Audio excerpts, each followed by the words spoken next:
Tem gente que fala, não, mas Yuri, é isso que eu quero impressão de dinheiro, eu quero uma alta. Pode durar 6 meses, pode durar 3 meses, já é o suficiente para eu sair com dinheirinho, eu só quero essa última alta. Aí tem o meme do gatinho. Por favor, senhor, só mais um bull market para eu tirar o lucro. Aí o gatinho.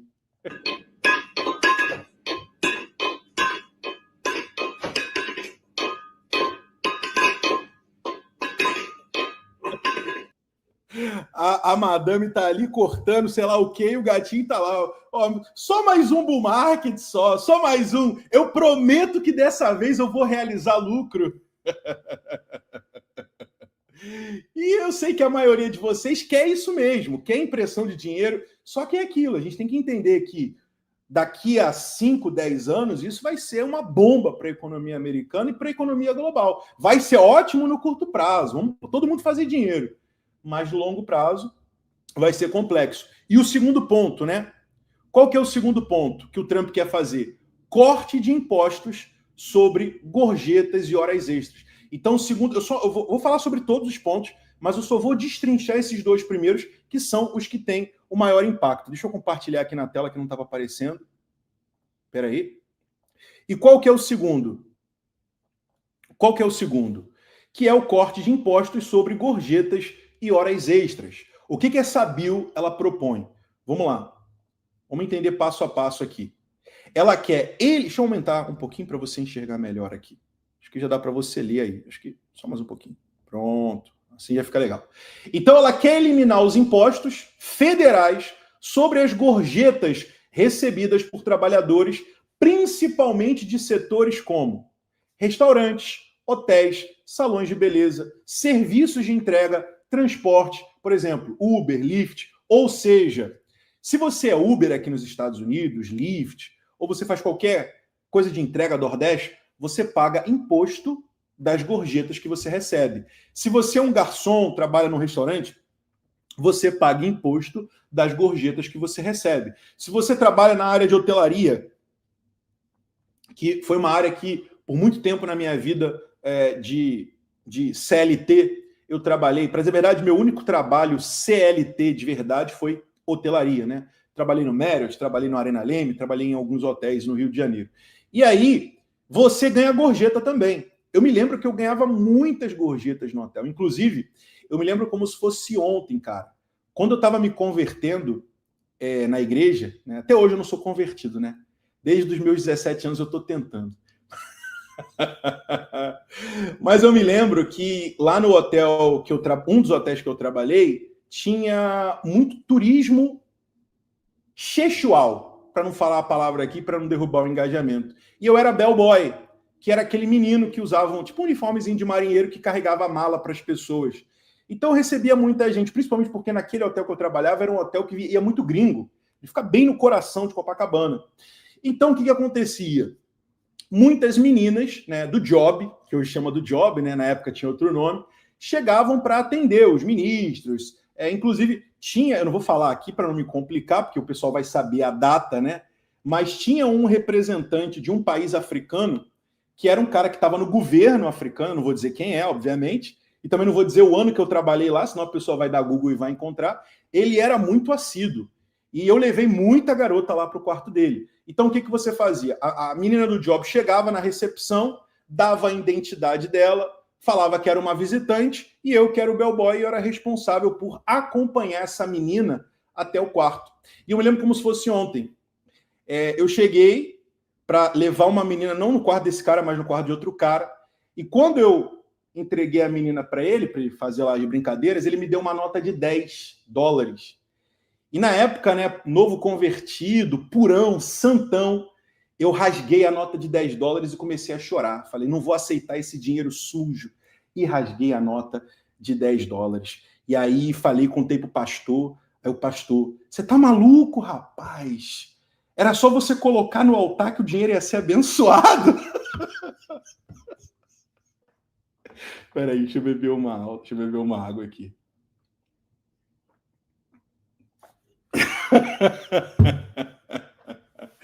E aí, meus amigos, se você trabalha Em restaurante, se você trabalha em hotel, salão de beleza, serviços como Uber e Lyft, você não vai precisar pagar imposto sobre esses serviços, o que é muito bom. É uma medida populista. Qual que é o objetivo político dessa motivação? É completamente populista. Por quê? Ele vai ganhar apoio da classe trabalhadora. Então, o cara que é Uber, o cara que é Nordeste, o cara que é hoteleiro, o cara que é garçom, a classe trabalhadora vai ficar do lado dele. Por quê? Porque ele está tirando o imposto das gorjetas que essa galera está recebendo, né? Então, ele ganha o apoio da classe trabalhadora e do setor de serviços, que é o setor responsável por fazer a engrenagem dos Estados Unidos girar. Então, ele vai atrair o quê? Ele vai atrair votos da população jovem e das minorias que dominam esses empregos. Então, as minorias, a galera jovem, né, que hoje são massa de manobra da galera democrata, assim como no Brasil é massa de manobra da esquerda, o pessoal da federal, essa galera vai ficar favorável para ele, porque, pô, o cara tá... Eu sou um trabalhador, estou começando minha vida, sou um jovem, trabalho ali no McDonald's, né? Porque você sabe que esses trabalhos, McDonald's, restaurante, é para a galera jovenzinha que está começando na vida para adquirir experiência, né? Porque o americano já de idade, ele não faz isso. É muito difícil você ir, por exemplo, o restaurante que eu mais gosto aqui é o Olive Garden, né? Que é um restaurante de comida italiana.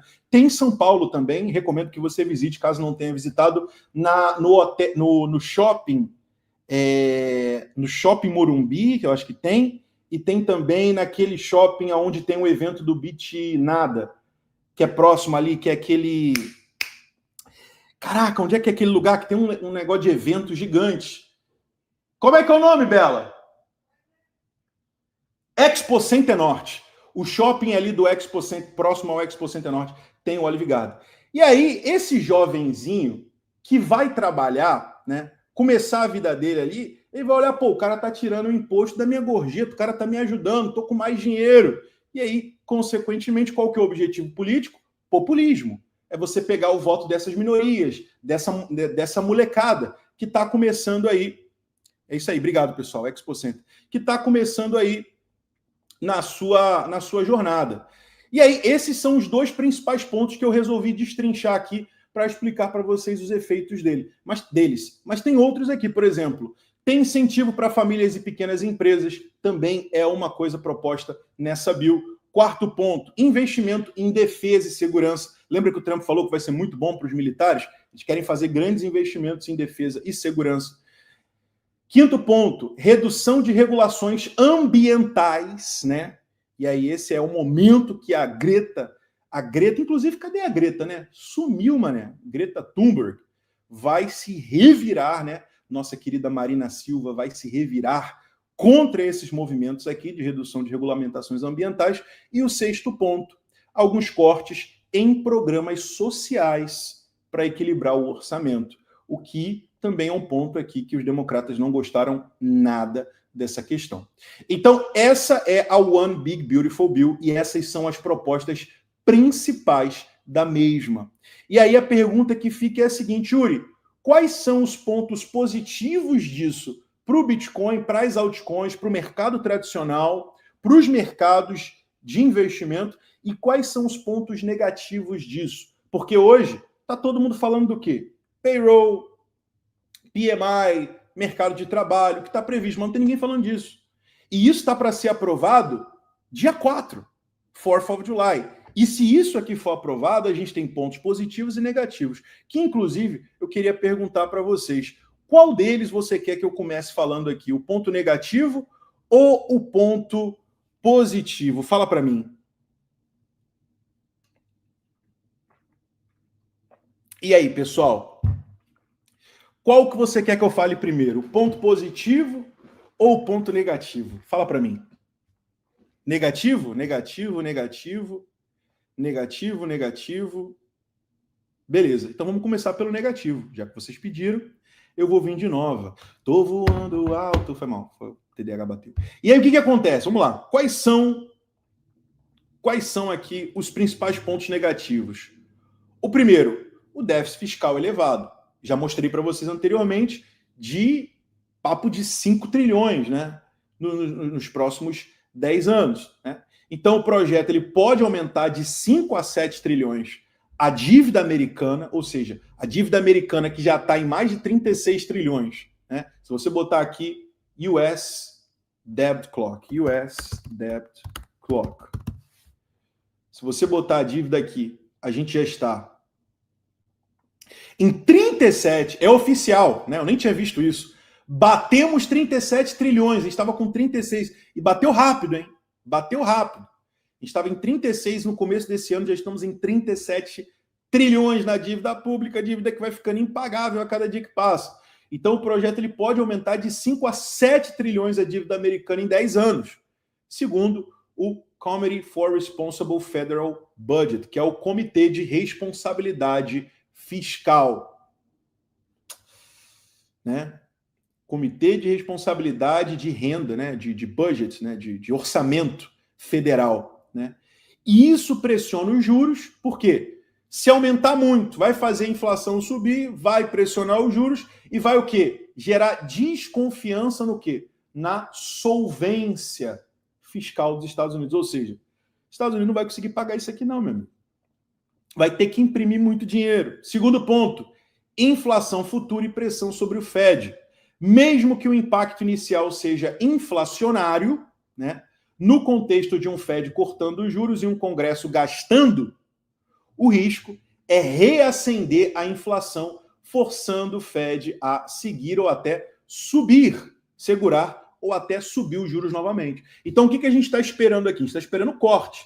Só que se essa bill passar e a gente tiver uma pressão inflacionária muito grande, pode acontecer do Fed ter que segurar ou até mesmo, no pior dos cenários, subir a taxa de juros. E o Trump já falou isso. O Trump falou o seguinte, na última entrevista que ele deu, e eu mostrei para vocês aqui semana passada, ele disse no pronunciamento dele o seguinte, o Powell tem que cortar. Se no futuro a inflação subir, a gente sobe a taxa de novo. Simples assim. Mas agora tem que cortar. Então a gente corta agora, aí daqui a 1 ano, 2, se voltar a subir, a gente sobe a taxa de novo. Deixa que o futuro lá a gente se vira. E aí o terceiro ponto é o seguinte, risco de novo round de impressão de dinheiro, indiretamente, obviamente. E aí você vai falar, pô, Yuri, mas onde que impressão de dinheiro é ponto negativo? Isso aqui é bom, é isso que eu quero é a impressão de dinheiro. Você tá maluco? Você tem que subir isso aqui de negativo para positivo. E a questão é a seguinte, apesar desse pacote ele não ser um pacote monetário, e sim um pacote fiscal, né?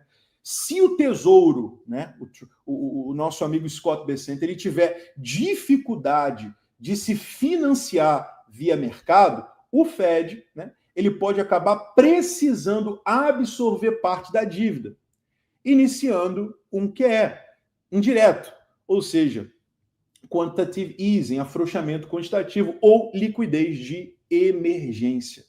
Então, esses são os pontos negativos aqui para a gente. Todo mundo quer impressão de dinheiro, eu sei, apesar de vocês saberem que isso pode ser negativo no longo prazo. Né? Então, esses são os pontos negativos. Agora, vamos para os pontos positivos. Vamos para os pontos positivos aqui desse contexto. Quais são os pontos positivos aqui para a gente nesse contexto? Primeiro ponto positivo, o estímulo fiscal direto, ou seja, mais dinheiro no bolso do consumidor. O consumidor vai ficar com mais dinheiro para gastar. Com o corte dos impostos, mais margem para as empresas, porque não só os trabalhadores vão ganhar com essa isenção nas gorjetas, mas os empregadores vão ganhar também, com isenção em impostos. Inclusive, tem algumas empresas que fornecem para os seus funcionários não 100% das gorjetas. Por exemplo, eu tenho um amigo que trabalha numa churrascaria muito famosa aqui nos Estados Unidos e ele estava me explicando como é que funciona a gorjeta nela. 100% das gorjetas não vai para os funcionários que está ali servindo, não. Uma parte daquele valor vai para a empresa e outra parte é destinada para quem está trabalhando ali, quem está servindo, né? Então, isso dá mais margem não só para quem está recebendo aquela gorjeta, como também para o empregador. Então, mais crescimento no curto prazo. No curto prazo, Isso é fenomenal. Isso costuma ser bullish para ações e ativos de risco. Por quê? Lembra do auxílio emergencial? O auxílio emergencial, todo mundo estava com o dinheiro na mão. O que a galera fez? A galera foi comprar Bitcoin, a galera foi investir no mercado de ações, a galera foi abrir próprio negócio. Com aquele auxílio emergencial, a galera foi usar aquele dinheiro para fazer alguma coisa. Então, com isenção e mais dinheiro sobrando, essas pessoas podem direcionar esse dinheiro para alguma coisa. Seja para comprar, dar uma melhor entrada para trocar o seu carro, seja para usar esse dinheiro para um investimento de mercado tradicional, ou até mesmo para resvalar de alguma forma para o mercado de criptomoedas. Segundo ponto, sinal pro-business. Wall Street tende a gostar de projetos que reduzem impostos e regulações, especialmente sobre uma administração republicana. Então, Wall Street gosta disso. E, se você olhar para Wall Street, o que o Wall Street está fazendo? Wall Street, meus amigos, Wall Street está subindo. Wall Street está torando para cima. Wall Street está botando com raiva, né? Wall Street gosta disso. Terceiro ponto, a narrativa de boom econômico. Por quê, Yuri? Vamos lá.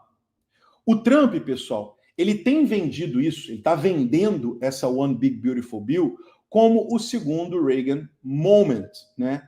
Prometendo uma onda de reindustrialização, consumo interno e crescimento. E aí você vai me perguntar, Yuri, o que foi esse Reagan Moment? Para quem não sabe, né, Ronald Reagan, presidente aqui dos Estados Unidos, responsável justamente pelo Reagan Moment, que inclusive tem um livro do Reagan Moment, recomendo que você leia esse livro. É muito importante você ter esse conhecimento, que isso vai fazer você entender um pouco sobre a economia americana. E aí, o que acontece nesse contexto aqui do Reagan Moment? O que foi o Reagan Moment? O termo, pessoal, ele se refere ao período da presidência de Ronald Reagan, de 1981 até 1989, um ano antes desse lindo e maravilhoso ser concebido. Quando os Estados Unidos passaram por uma transformação, veja bem, econômica, política e cultural. Grava muito bem essas três palavras: econômica, política e cultural. Principalmente essa última aqui, cultural. Econômica, política e cultural. No âmbito político, o que o Ronald Reagan ele fez? Na política fiscal, ele trouxe cortes de impostos massivos, que foram os Reaganomics, que é justamente o que o Trump está querendo fazer agora. Gastos públicos, o que eles fizeram? Eles aumentaram expressivamente nos gastos públicos, principalmente no poderio bélico, no poderio militar. Inclusive, muita gente fala, Yuri, qual que é o lastro do dólar se o lastro não está mais no ouro? Pessoal, o lastro do dólar americano, ele está no poderio bélico, no poderio militar. E naquela década de 80, o investimento no poderio bélico ali no governo Reagan, ele foi um dos maiores de todos os tempos. Regulação. Desregulamentação de vários setores, especialmente energia e bancos, favorecendo os grandes bancos, favorecendo o crescimento dos mesmos. Narrativa econômica. Essa movimentação do Reagan Moment teve um foco no crescimento via setor privado e na reindustrialização da indústria nacional, fazendo aquele grande orgulho nacional, economia americana, empresas e boom econômico. E na geopolítica? Lembra que eu falei para você guardar essa palavrinha aqui, econômica, política e cultural? Na parte geopolítica, a gente tem um impacto cultural, que foi a postura dura contra a União Soviética, simbolizando o renascimento do poder americano. Quem se lembra do Rocky versus Ivan Drago? Pessoal, esse filme aqui do Rocky versus Drago, ou Rocky 4, para quem é mais fã, né? Isso aqui foi muito bem programado. Esse filme, ele começa com duas luvas de boxe, uma dos Estados Unidos e uma da União Soviética. As duas se batem e a da União Soviética explode. De quando é esse filme? 1985, meio do governo Ronald Reagan.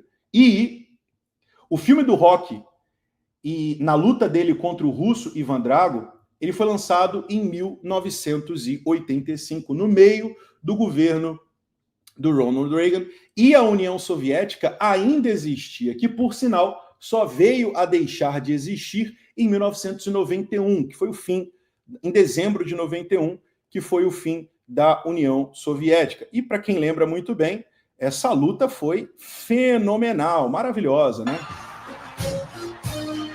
Olá, tradeiro! Quer ter acesso a análises de ponta e conhecer todas as nossas técnicas? Então saiba que temos grandes novidades. Estamos em parceria com duas grandes corretoras, BitGet e Bybit. Com ambas, você pode aproveitar o plano Smart Trader, que é 100% gratuito. Como funciona? Basta criar sua conta em qualquer uma dessas corretoras usando o nosso link de afiliado, verificar sua identidade, fazer um depósito de $100 e realizar um trade. Com isso, você ganha acesso a lives semanais exclusivas no nosso Discord, cheias de análises e estratégias detalhadas. E atenção, se você optar pela BitGet, você também desbloqueia um benefício exclusivo, cashback de 20% em bônus para trading sobre o primeiro depósito feito. O melhor de tudo, os lucros gerados com esses bônus podem ser sacados normalmente. E se você quer levar seus conhecimentos ao próximo nível, o plano tradeiro é perfeito para você. Seja através da Bybit ou BitGet, como tradeiro, você terá desconto de R$100 na mensalidade e acesso a mais de 70 horas de aulas completas, além de acompanhar uma carteira 24 horas que reflete nossas operações ao vivo no mercado. Então, tá esperando o quê? Escolha sua corretora, clique no link na descrição e venha fazer parte da comunidade mais técnica do Brasil em Crypto Trading. Observação: consulte a disponibilidade de vagas no plano tradeiro.